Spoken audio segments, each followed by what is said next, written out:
Hello, everybody. It's Bigfoot, Michigan Rabbit, Saturday, April 6th. It's time for another encounter. I got this email some time back. I've got one word to describe this: terrifying. Simply terrifying. In fact, it's so terrifying that tonight at midnight Eastern time, 11 o'clock Central, I'm going live with Krista to break this down for you. Subscribe to Bigfoot Michigan Rob on YouTube. Check out the live show at midnight. I hope you enjoy this. Like, share, subscribe. Subscribe to, of course, the Blondes and Booze Paranormal Podcast, along with BMR and Tex. Don't forget my book. Amazon has it. Bigfoot Michigan Rob presents True Cryptid Encounters, Book 1. Thanks for the support. Leave a review when Amazon comes calling. I'm getting on with it. Here we go. Alien, Dogman, ghastly creatures torments couple. Rob, it was a chilling morning in Idaho. In fact, Spirit Lake in Idaho. I live not too far from there. Perhaps it is a 20-minute ride from my home nestled in the woods. The date was September 21st. And I have to add, Rob, I no longer live in Idaho as the story unfolds. I relocated here from Utah, where I spent 15 or so years with my wife. Her made-up name for this is going to be Amber. I will address myself as Jim. This story is somewhat complicated and a bit perverse in the sense that I left Utah to gain peace.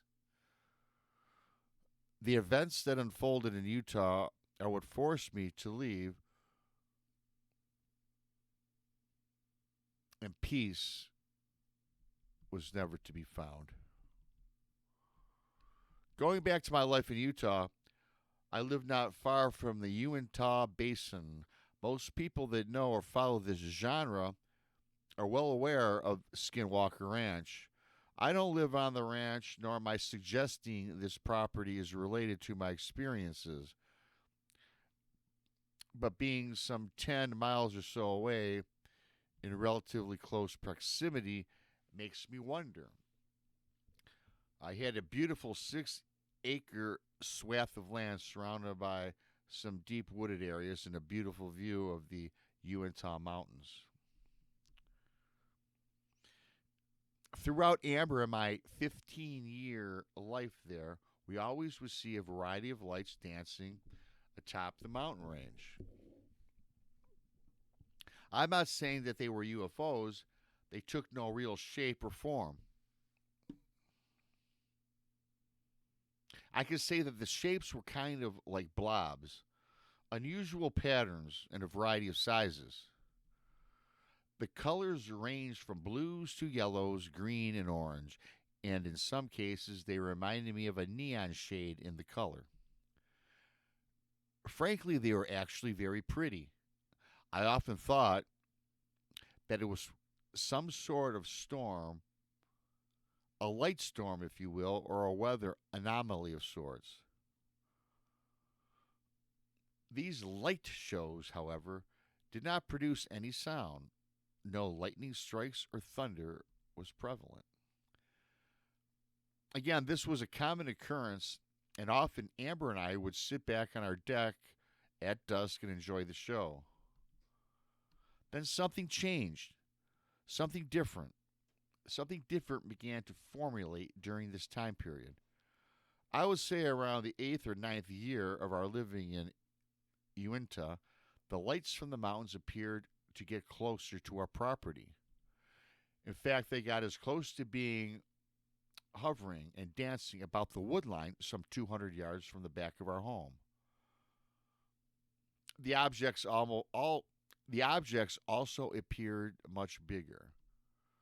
This went on for yet a few more years, and again, Amber and I accepted this and enjoyed this strange phenomena.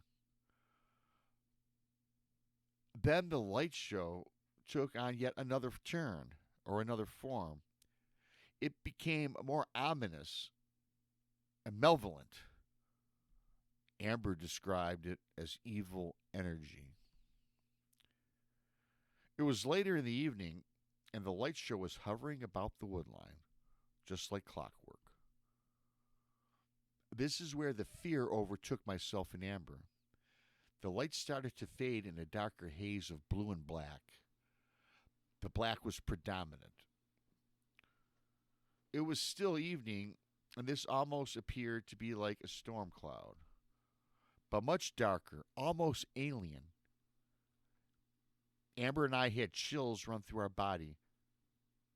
I broke out in goosebumps. The cloud like formations now turned into a fog, a heavy, thick fog.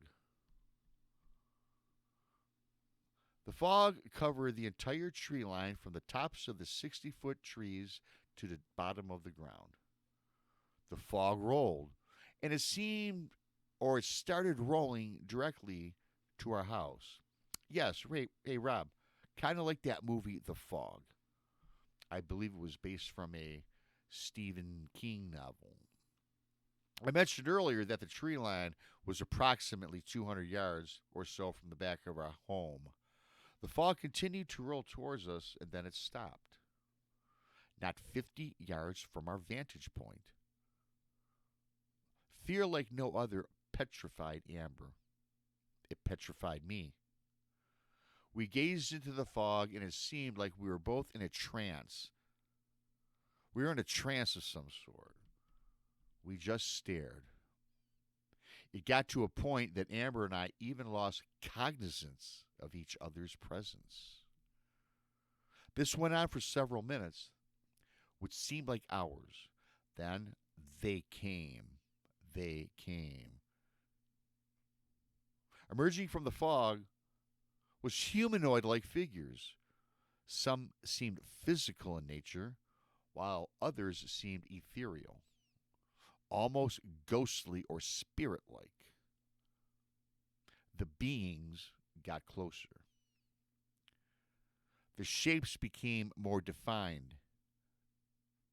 Some appeared as humans with dog-like heads, and they walked bipedally like you and I.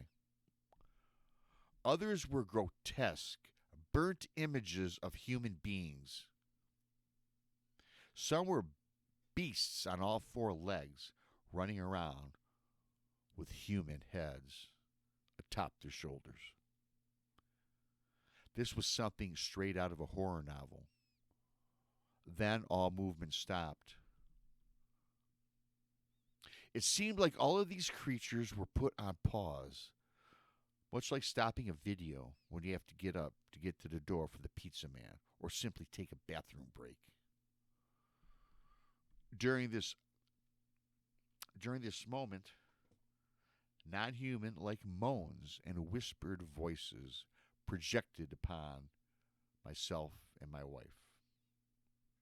The verbiage was not clear, but it was haunting.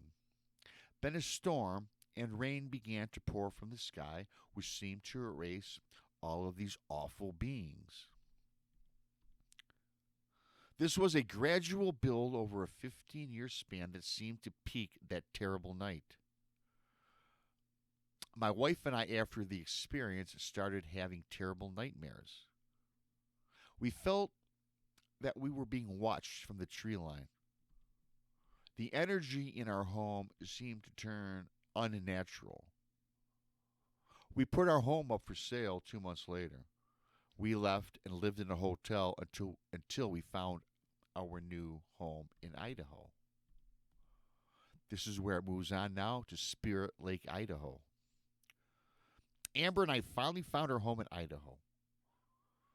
Relieved from living in hotels and, most importantly, getting out of our Utah residence, it was sad. But the relief from the terror superseded everything that we encountered. We settled into our Idaho home and decided to take a trip to Spirit Lake, about a half an hour or so away. We got there early, and it was a great day. We have found our new place in life. It was time to put Utah behind us. As it turns out, Utah will never leave us, as I'm about to write on to you. Back to our Spirit Lake experience, Amber and I, as I previously mentioned, it was great. It was getting near dark, and we decided it was time to drive back home. Upon walking the trail, the air grew cold, and in the distance, the same light show from the Uintah Basin or the Utah mountain range appeared before us directly on the trail ahead of us, literally 50 feet away. Amber started to cry. I cannot even describe my thought pattern to you, Rob. All I can say is this: dread filled my mind. It filled my soul. There was nowhere to turn off this trail. We were stuck. We trudged forwards to the lights. Again, exactly like the light shows in Utah. These lights were smaller, with the same shapes. They filled the entire trail. Then the lights faded away. Amber and I sprinted the rest of the trail and arrived to our SUV and we got the hell out of there. We said no words. Amber sobbed. Admittingly so, Rob. I did as well. We reached our home somewhat relieved. Amber and I spoke only a few words and went to bed. The night for both of us was filled with nightmares. We woke the next morning perplexed and confused. Why is this happening to us? We debated it. I'm going to fast forward to that night. Amber and I sat out in the backyard drinking a cup of coffee as the sun was setting. Then the lights appeared. They turned that ominous dark blue and black. The fog rolled in. The same horrific monsters once again appeared from the fog. Then the rain. The rain came and washed them away, just like before. I am afraid to continue on with this, as I am exhausted and mentally drained. Rob, I thank you for this. As you may expect, Amber and I are once again at a new location in the United States. We wait up nights for the nightmare to raise its ugly head once again. Sincerely, Jim. I'm glad I'm not that couple. Yeah, I'm glad I'm not that couple. Wow. Is there something evil following these people? You know, on the paranormal shows that we do, we talk about attachments. We've all heard about Skinwalker Ranch. Certainly this is close by there. We've heard about the ranch. I mean, can you imagine seeing people or beasts on four legs with human heads running around? Dogman-like creatures, alien-like creatures. The lights started out as a pretty light show, although something strange and not natural. But the beauty turned into something malevolent, something that certainly horrifies this couple. Up late at night, they have nightmares now. They had to move 15 years in Utah. Don't know how long they stayed in Idaho. I'm certainly thinking that it wasn't too far long after the Idaho experience at Spirit Lake that they probably packed it up again. How long is this couple going to move? I hope they call. I hope I get in touch with them at their new location. Are these things going to follow them? I don't know. It's a great discussion. I'm going to do a live show with Krista. We do a live show maybe twice a month. We're doing this tonight. I'd like you all to join in the chat, give your thoughts. Thank you for subscribing to Bigfoot Michigan Rob on YouTube. I hope you enjoyed that. Hope to see you later on tonight. Like, share, subscribe, buy the book, and until next time, I am Bigfoot Michigan Rob, and everybody have a fantastic weekend.